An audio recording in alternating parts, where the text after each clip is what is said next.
All right. So thanks everyone for joining. As I said, let's start with a short introduction, couple minutes for each one. Ralph, do you want to go first? Sure. I'm Ralph Adolph. I'm a cognitive neuroscientist at Caltech and do a whole bunch of things: brain imaging, electrophysiological recordings in epilepsy patients that are neuroscience. And then I also do just behavioral studies that would be considered psychology, looking broadly at emotion and social behavior in humans. And I thank you, Aleix, and your co-organizers for doing this. Oh, thanks for joining. Racheal. Hi, everybody. I'm Racheal Jack. I'm an associate professor at the University of Glasgow. I'm a psychologist. I work primarily in social perception, and I use human perception and psychophysical methods to model facial expressions or different face signals like morphology and complexion and so on. But primarily dynamic facial expressions that transmit different social messages in different cultures, for example, which can then be directly transferred to the design of digital agents. Thank you.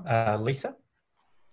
I'm Lisa Feldman Barrett. I'm psychology and neuroscience professor at Northeastern University. In my lab, we use brain imaging, psychophysiological methods, behavioral methods, experience sampling methods to study the nature of emotion. So at this point, we're also studying many other things. So I suppose we could say we study social behavior more broadly at multiple levels. And a big focus of our work is on facial movements, body movements, vocalizations, and what inferences people make about their emotional meaning. I'll also thank you for including me, and Sean Lee for sending me the login information, which I didn't have. So I'm really grateful to him. That's so that I can be here today. I didn't even know it was possible to connect without the login and password. So thanks, Sean Lee, for that. Yeah, no problem. He's the superhero today. Yeah. Agata, you're next. Hi, I'm Agata Laperdiza. I'm an associate professor at Universitat Oberta de Catalunya in Spain, and in the computer science department. And my background is mainly in computer vision. I have some experience with facial expression analysis, but lately I've been mainly working in scene understanding problems, and particularly trying to incorporate the analysis of scene context to make a better sense of the facial expression of a person to infer emotions. And thank you also for inviting me. It's a pleasure to be here. Thanks. Well, thank you all. Thank you so much for agreeing to participate on this. And to everyone else listening in, there is a chat on your right-hand side if you want to add questions or comments. And we'll be obviously sharing this with all the speakers today. And we had some preliminary submissions that were submitted through the website. So let me go to the first one. To all speakers, from the talk, it seems like the categorization of emotion states are heavily linked to the need of semantic token, like what we do with colors. Is it more scientifically sound to use continuous measurements rather than the discrete categories? If we use arousal as one of the continuous measurements, are we also subjected to the issues that we are studying what people think aroused is rather than the emotion per se? Would it be an issue? If true, how can we address it? All right, discuss. Lisa, do you want to go first? Sure. I mean, that one question has about 4 or 5 questions embedded in it. So I guess what I would say is that, first of all, think about what happens in actual everyday life. So right now, for example, my face is moving continuously, I'm speaking, there are some acoustics to my voice, and I happen to gesture a lot with my hands, so there are body movements. And those things are happening in continuous stream of time. And what's involved in social perception is trying to figure out, first of all, which of those movements are meaningful, and making an inference about what they might mean with respect to my state of mind or what I'm likely to do next. So there's an issue with posed faces, right? And that issue, I mean, there are many issues, and I'm sure we're all familiar with what those issues are, but I think one thing that we've done is kind of skip over the point where we are looking at how a continuous stream of signals are being parsed by a human brain for the purposes of perceiving and inferring social meaning. So that's one thing that has to happen, I think, in order for us to be able to really move to the point where we've developed a science that can be used for real life purposes where people's outcomes are being determined. I think the second issue is, I don't really think it's an issue of dimensional versus categories, using categories versus dimensions. I think that's the way that the debate has been framed quite a bit, and I keep saying I don't actually think that's what's at issue here. I think one thing you could do is you could get people to make ratings of features that arousal, valence, how much effort is the person engaged in, how trustworthy is the person. I mean, you could have people make ratings of continuously on continuous scales of features, but you'd still want to probably cluster those features or discover the categories that the perceiver is using. So I think that's really the issue. The issue isn't dimensions versus categories. It's every brain is categorizing. The question is, what features is it using to categorize, and do the categories look the same from person to person? And I think we don't really, even within a culture, there's tremendous variation that's situated, and we haven't really designed experiments to learn that yet.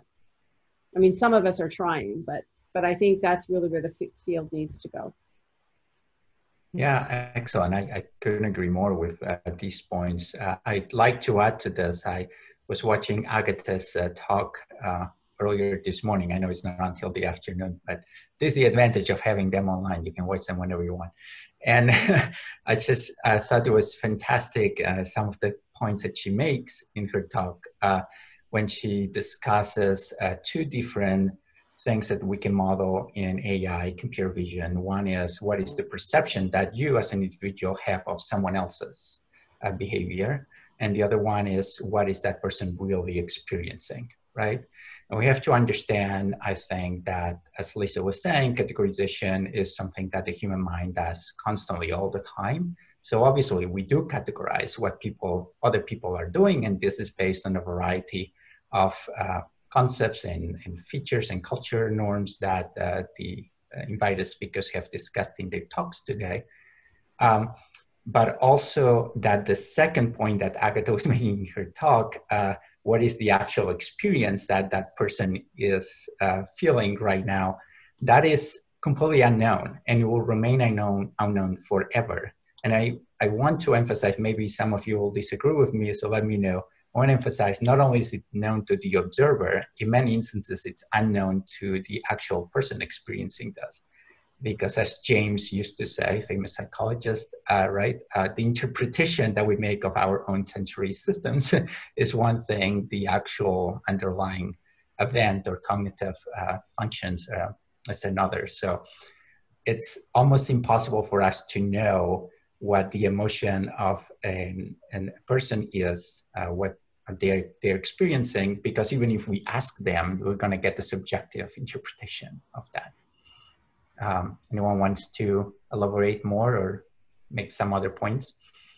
Well, maybe just adding that even categories can be seen as dimensions as well, right? When you focus in a single category, you can have different intensities. So at the end, so what we are talking about is how we represent, I guess, the emotions in the machine, right? Because you need a way of representing them in the machine, and particularly if you want to do something after the recognition of the emotion, right? And you so imagine some kind of decision tree or whatever, right? So, but even categories can be seen as dimensions. So. Yeah, maybe I'll just say that when I say categorization, I mean, I'm not talking about whether labels like anger are being rated, or whether subjects are making a categorical, perceivers are making a categorical rating or a continuous rating. What I'm saying is that a brain, like right now, all of our brains are doing event segmentation. We're not aware of it and we don't realize it. But in order to make meaning of the sense data that, you know, is available, brains basically are doing event segmentation, which involves categorization. And so one way to think about it, and I think this is something that Racheal uses explicitly, is, you know, for example, information theory. So you can ask, well, is the sender categorizing? Because senders are I mean, right now my brain is also categorizing, and that's the way it's controlling my actions and my words and so on. And so are the category boundaries the same for the perceiver and for the sender? Are the categories that are being used to make meaning in those two cases, if they align, then you have something like communication, right? You have something like agreement. It could be used, or alignment, or synchrony. Conceptual synchrony could be used as an indication of communication capacity or skill or something like that. Yeah, exactly. I think to add to this and to what Agata was saying, categories, in my view, are important because they help you solve a specific problem, right? That's why we use them. So to address the question of what do we need to implement in an AI system and how, that, well, it depends what the problem that you're trying to address is. So what's this AI trying to solve? And then based on that, you have to determine what is the best interpretation, the best definition or the best implementation of that within the machine. So maybe Racheal can talk about this because she's done tremendous work in that area.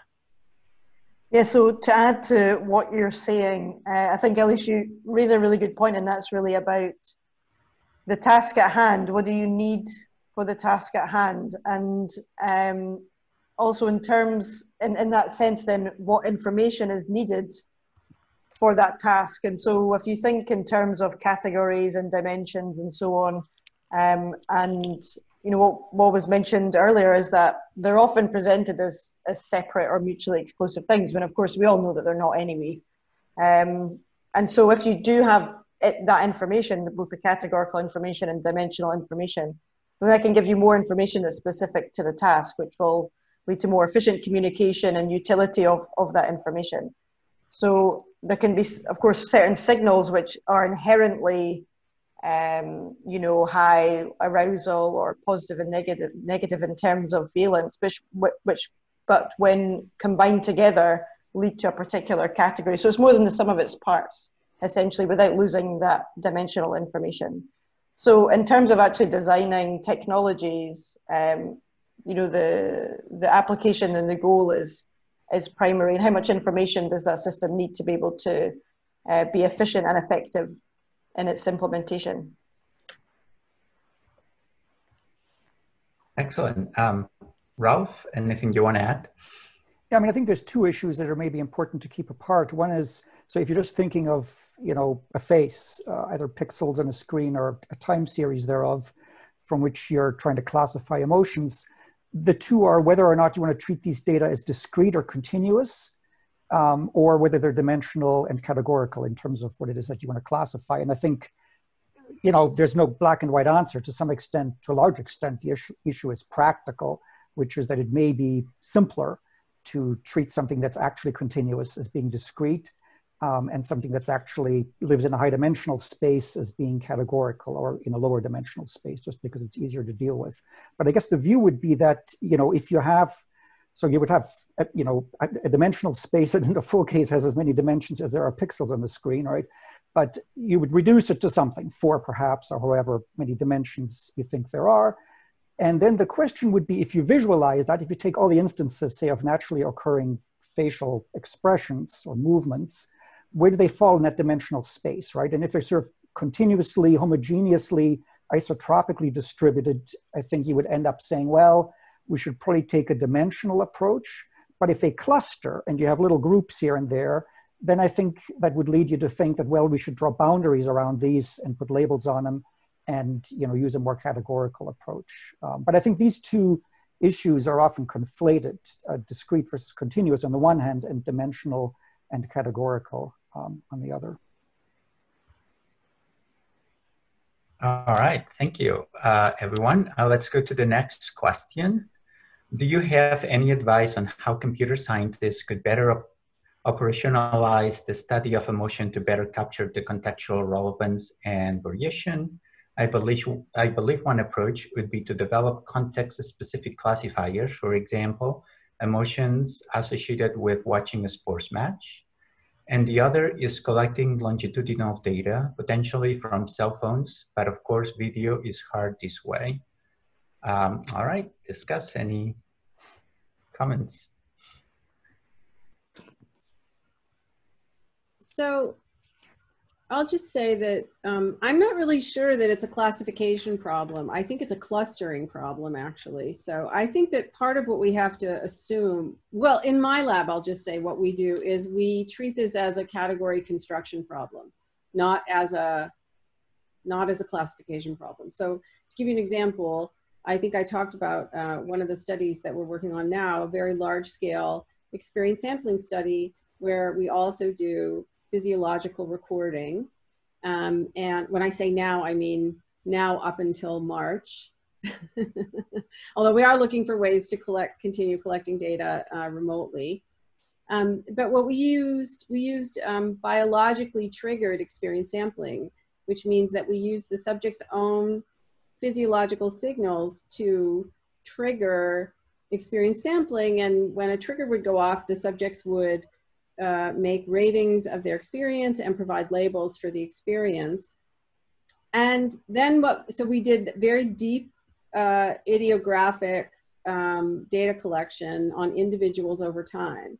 And then what we did is one version of the analysis would be to use idiographically person by person, cluster the physiology data to see how many stable physiological states describe that person's data, and then have a look at the feature space and the labels provided for provided by each subject for his or her physiological states. And when you do it this way, you certainly find stable states in individuals, and some of those states replicate across individuals, but not all of them do. And really what you find is tremendous heterogeneity in the features that correspond and the labels that correspond to those states. So what you see is a many-to-many mapping. And it's possible that we could find a one-to-one mapping if we just included more contextual features, like who's present, what's going on in the situation, and so on and so forth. But I think even when you do that, you're not going to find these really categories with these really clean boundaries. I just don't think, personally, I don't think that's how the brain and I don't think that's how nervous systems work, frankly. But I guess the broader point is that right off the bat, you have to make a decision. Are you going to start with the common sense category and try to go looking for it, dividing up that category, like anger or sadness or fear, into finer grained taxonomy that's defined by contextual features that you, the experimenter, prescribe? Or are you going to try to collect data in a higher dimensional way, including contextual features, in order to learn what the categories are that person actually is using? Because they're not, those are two very different approaches that are going to give you very different answers at the end point, I think. Right, yeah, agreed. Ralph, do you want to also add something to that? Yeah, I mean, I basically agree, even though Lisa, and I disagree on whether or not emotions are constructed, depending on exactly what that means. I agree with what you just said here, that they are the categories that a neural network would have to learn are constructed. They have to be constructed. And so I think as a machine learning scientist, a computer scientist, you would want to design a system that to some extent, of course, comes with a whole bunch of priors that you've designed in, a whole bunch of priors that have been learned by feeding it data that you, the experimenter, have found.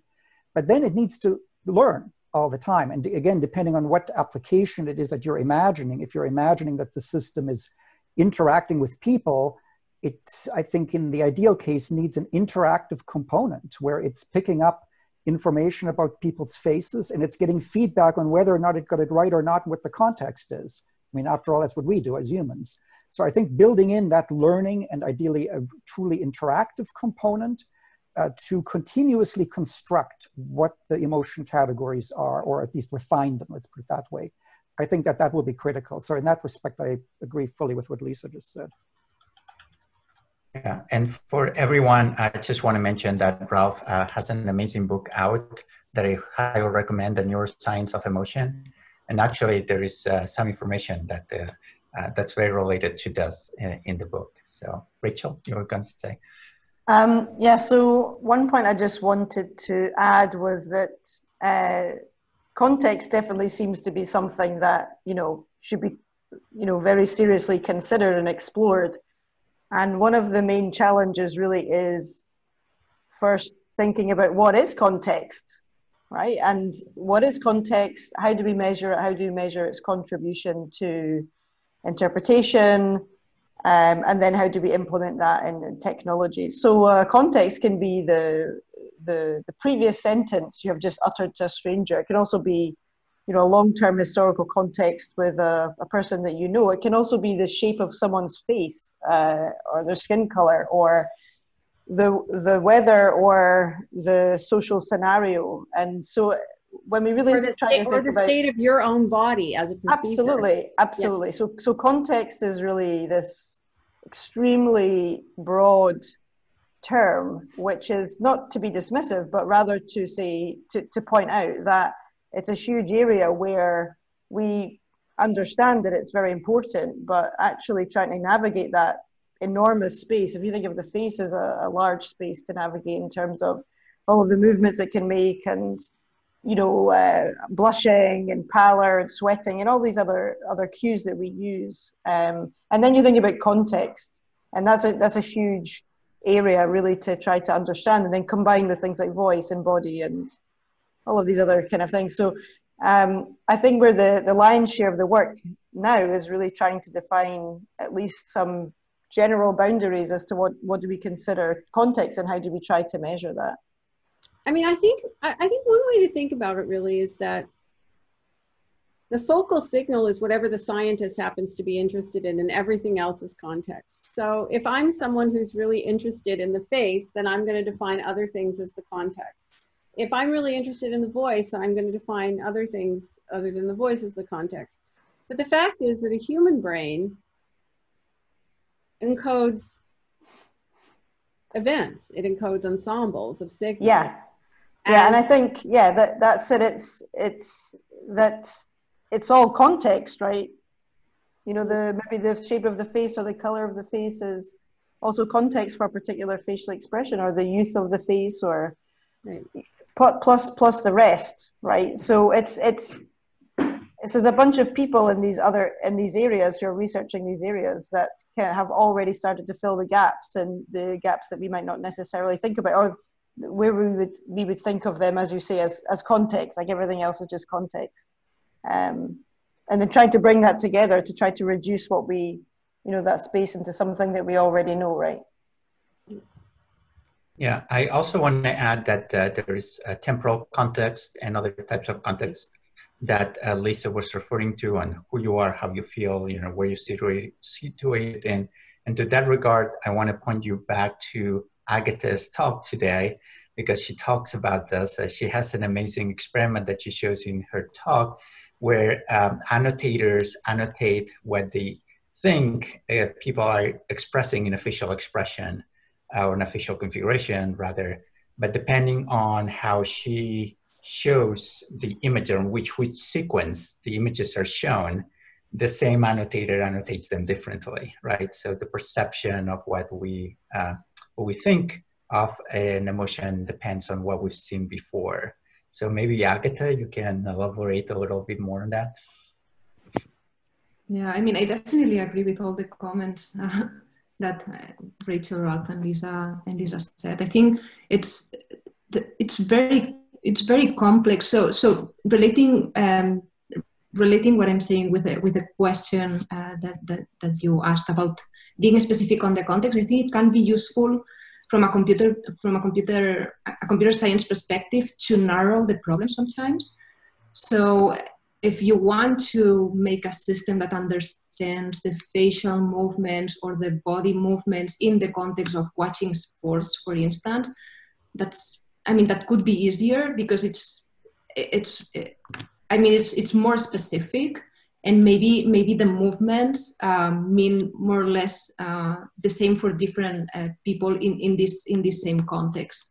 So I think narrowing the problem makes it much easier than trying to approach it in the wild and trying to incorporate all the types of context and solving emotion recognition in general. Sorry, it's very complex. And the other thing that maybe sometimes needs to be narrowed is being very specific on what to recognize. And I think that Ralph mentions this in his talk, in the sense that at least from a computer science perspective, there's a lot of mixed things.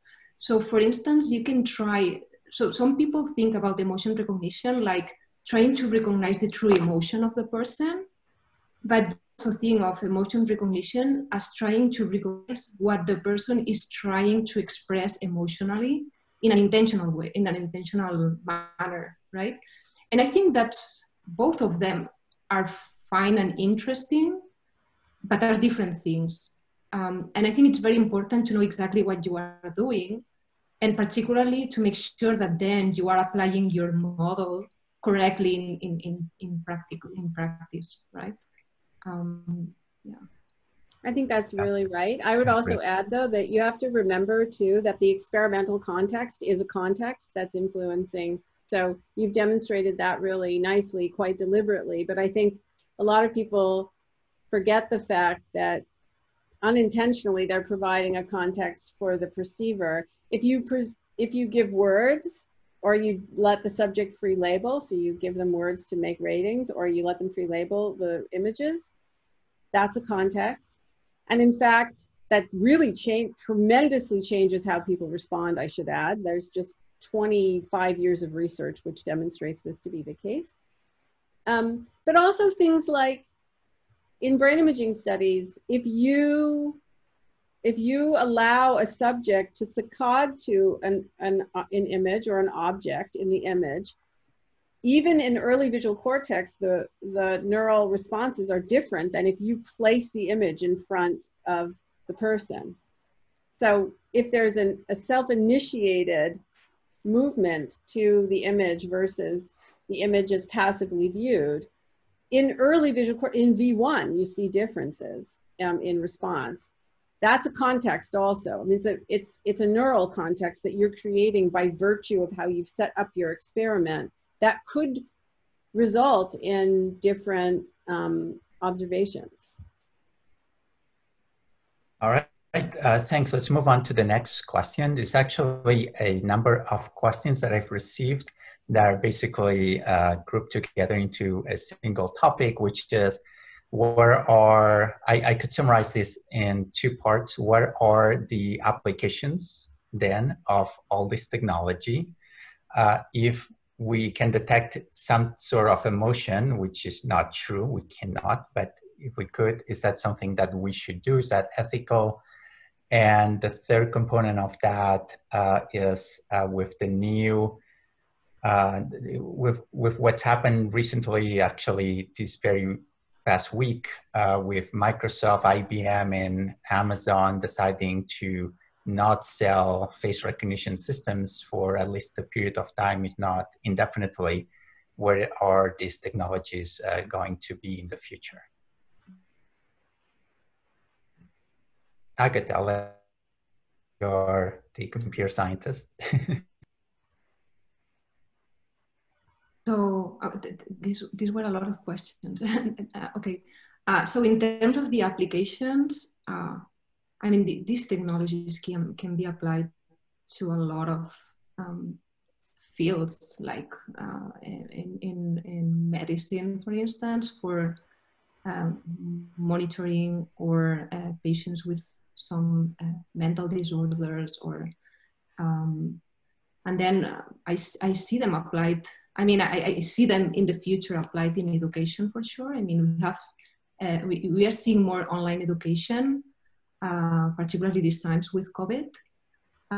So I can imagine virtual tutors helping students, and definitely being somehow emotionally smart to respond correctly to the students.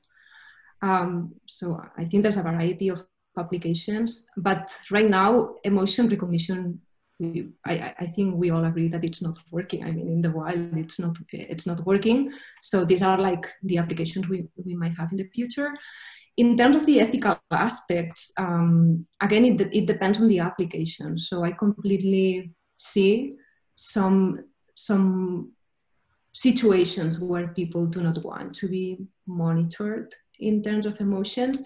And I think this is something that we can think about as well as scientists, right? I mean, the same way that there's an area of research on security and focuses on that, right? So maybe those that are working in emotion recognition, we can also think about how can we develop tools that could be useful for the users that do not want these technologies to be used on them in specific situations.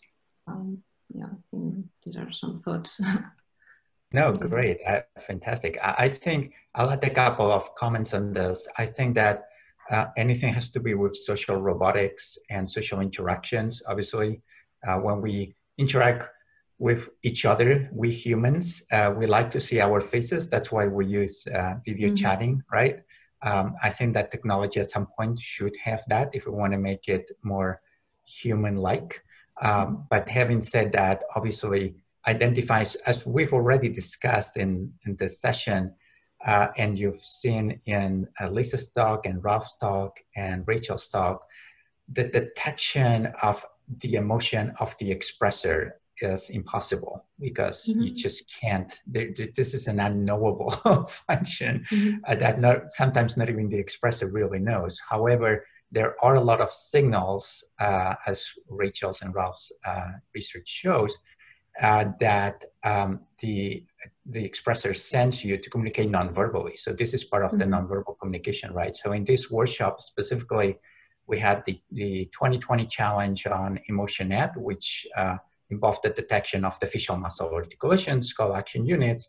And the reason for that is, yes, facial muscle articulation is very useful to communicate non-verbally, but within those contexts that we were discussing before with a specific culture, situation, etc. So maybe Racheal, you want to say more about that?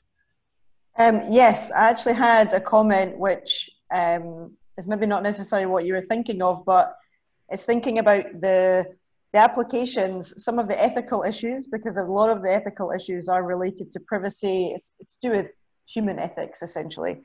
And this, of course, recent ban on face recognition systems for those reasons. So, you know, how are we going to use them now? And we recently had a talk in Glasgow by Marwa Mahmood, and she had built some technologies looking at the detection of pain in animals.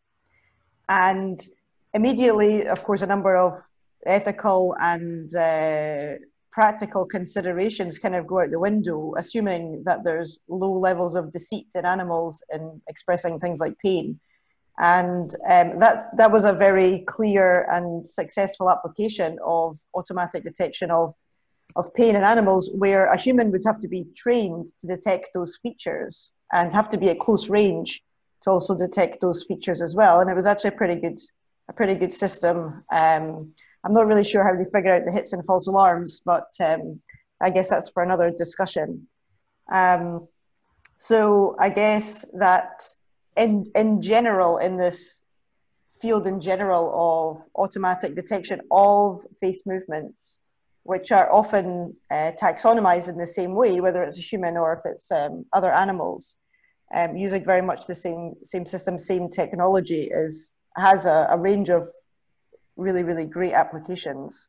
The application with humans, I think, is pretty tricky for what people really want to use it for the reasons just discussed.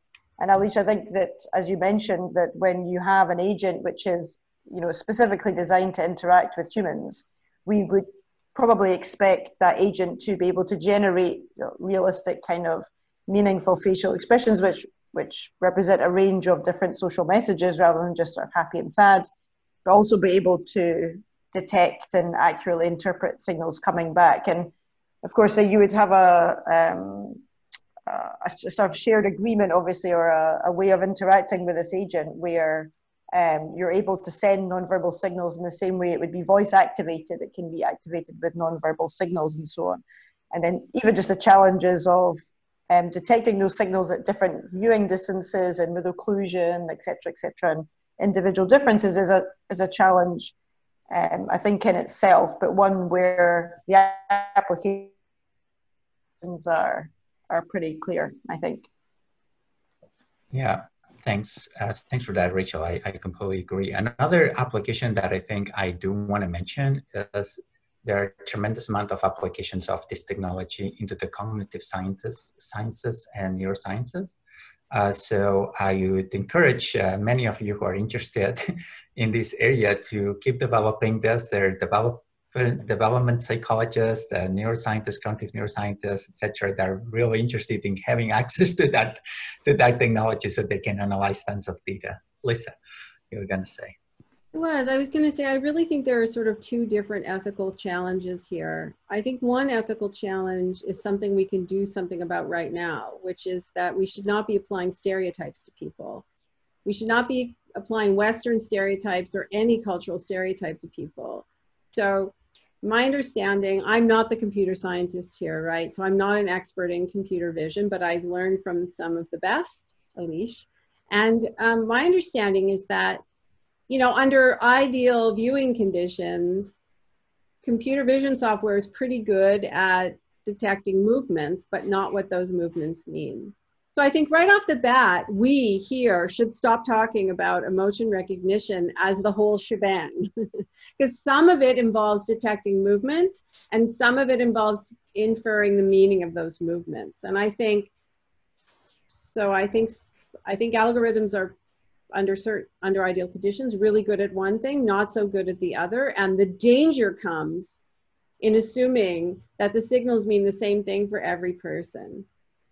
Now, that's also a solvable problem. So for example, I don't know about you, but I've been on Zoom for 3 months, almost like 8 hours a day, 5 days a week. Someone could have been recording all of that information with my consent and doing something like distributional semantics about what my facial movements mean in context, in a spatial context and in a temporal context. So it's possible that we could solve this problem of, you know, applying stereotypes to people by using machine learning in a clever way, in a probabilistic way, and in a context-sensitive way, to like in distributional semantics. I think that's a really clear deliverable that can happen if we can collect enough data on people. But that sort of begs the second question, the second ethical question, which is it inherently invasive of someone's privacy to make an inference about what's going on inside their own head? And there I'm of two minds, honestly, because on the one hand, I think that's what humans do. That's what we all do. I don't ask your permission to make an inference about what you're feeling or thinking. I just do it. And so do you. And we label people with diagnostic categories when they don't do it, even though in many cultures it's not typically done. But I think building an agent to do what a human does just naturally, is that unethical? I don't know. I mean, the presumption is that somehow the agent eventually is going to be able to do it better than the human. And that's really where the problem lies.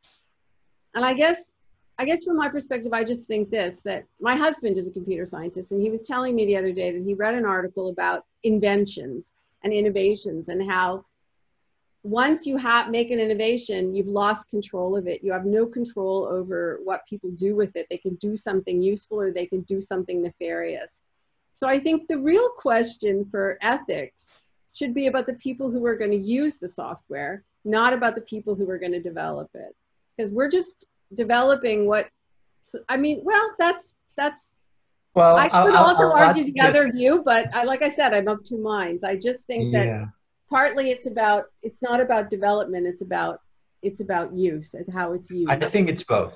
I honestly think it's both, because if you don't develop something it's going to be as biased or more biased. Well, for sure. That's I started with right. That whole bias. Right. So to go back to your point of biases, I think this is a very important point, especially right now, right? I think that we humans, or most people, are biased with regard to how they interpret facial color based on race, skin color, gender, etc., cultural norms. Assuming that people scowl in anger, Aleix, is a stereotype. We know it that. Is exactly. Yeah. So that's true. That's true. That's really what I meant by stereotypes too. That's true. But there are all these other biases that people have that potentially a computer might learn not to have.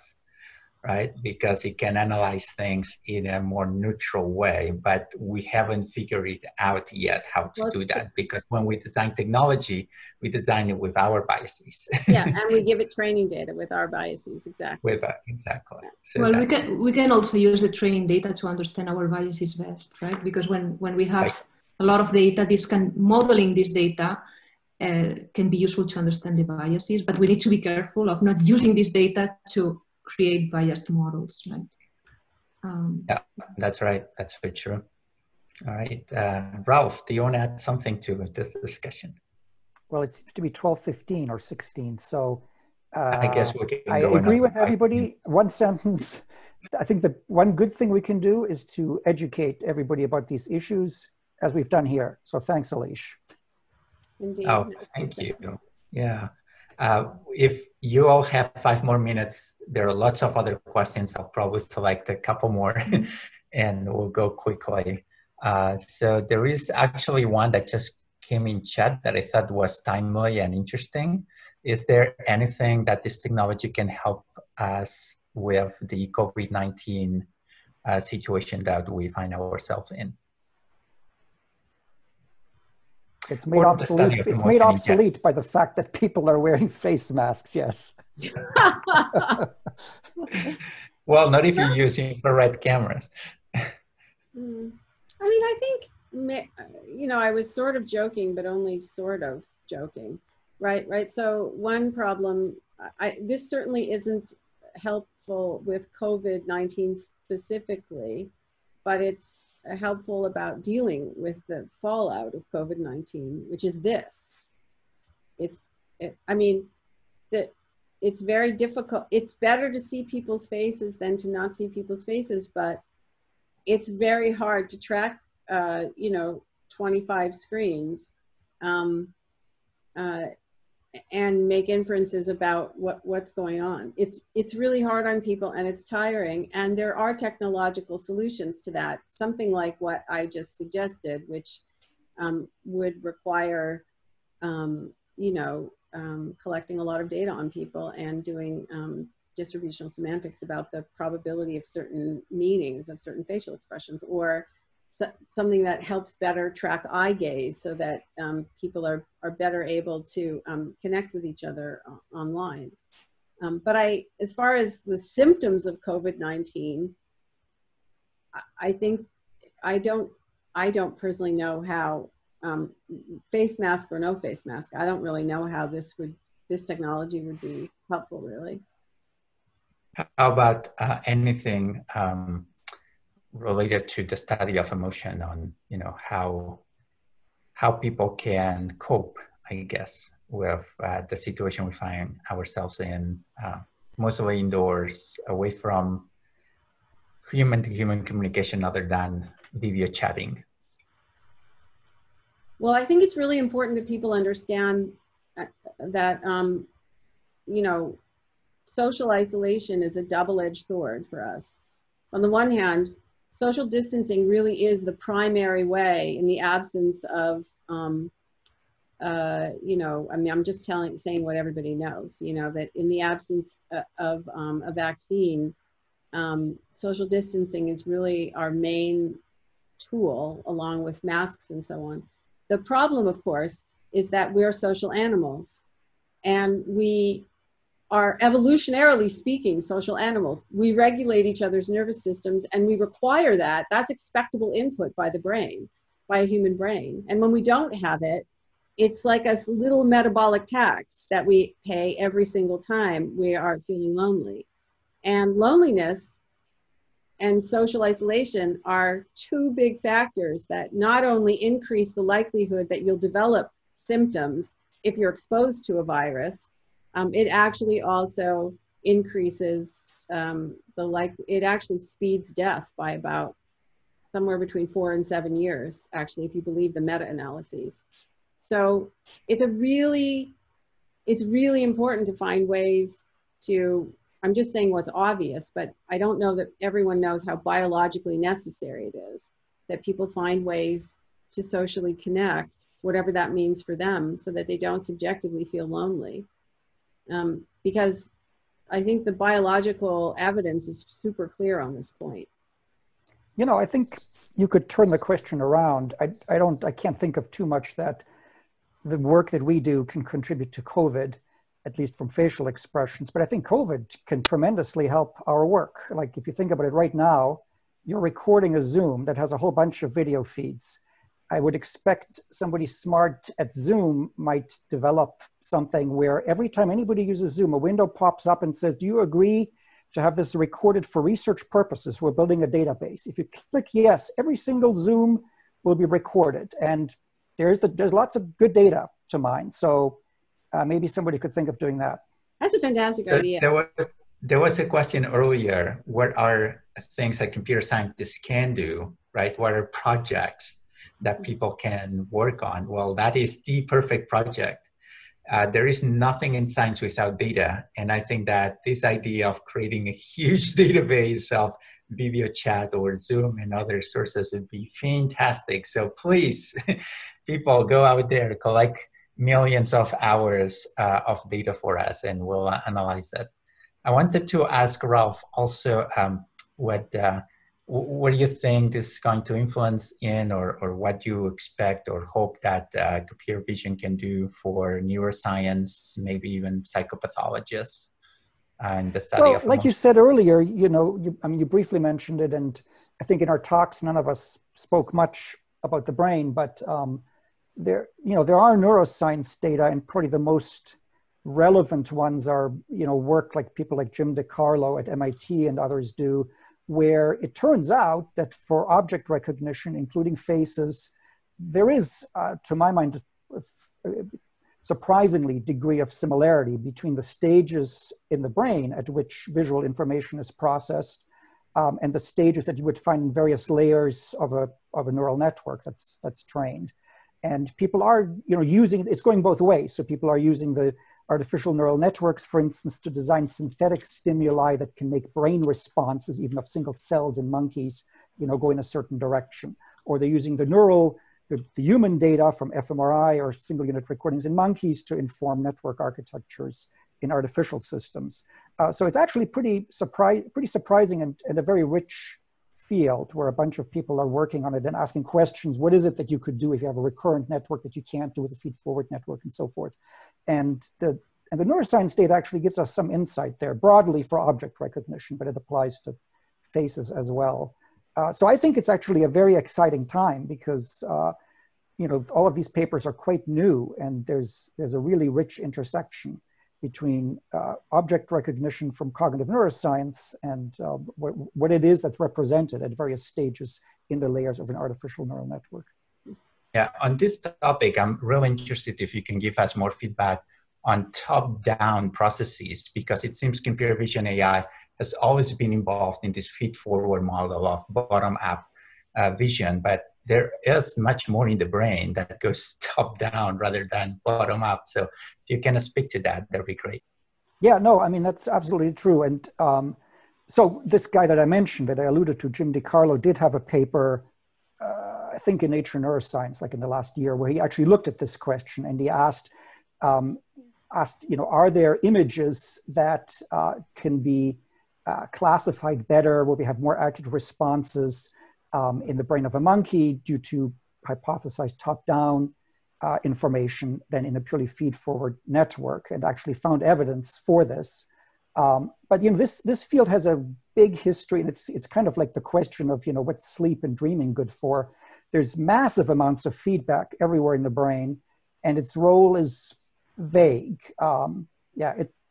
Its role is vague. So I think fully understanding the computations that are implemented by feedback in the human brain will give us a lot of insights into the construction of artificial systems as well. But right now we don't have a good sense. I mean, it's vague. It's usually couched in terms of something like, predictive coding, or, providing some kind of a prior to information processing. But of course that leaves open lots of different algorithmic possibilities. So it's a field that's, it's the same comment as before. It's a field that's under very active investigation in cognitive neuroscience.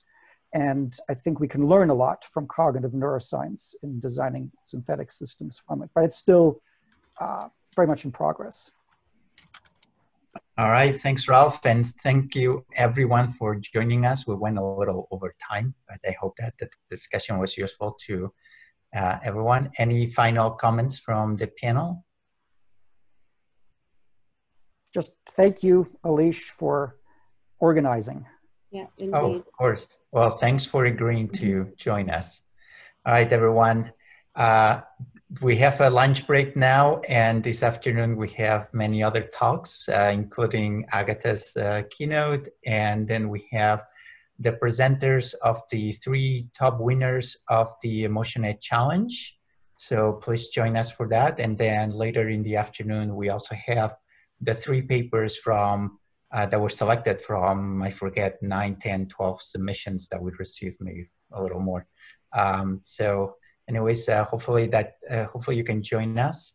And if you have any questions, I see that there are additional questions in chat that we cannot answer real time, but please feel free to put them in the CVPR website or in the YouTube site that we just created a few minutes ago, where we're going to put all these videos, including that discussion.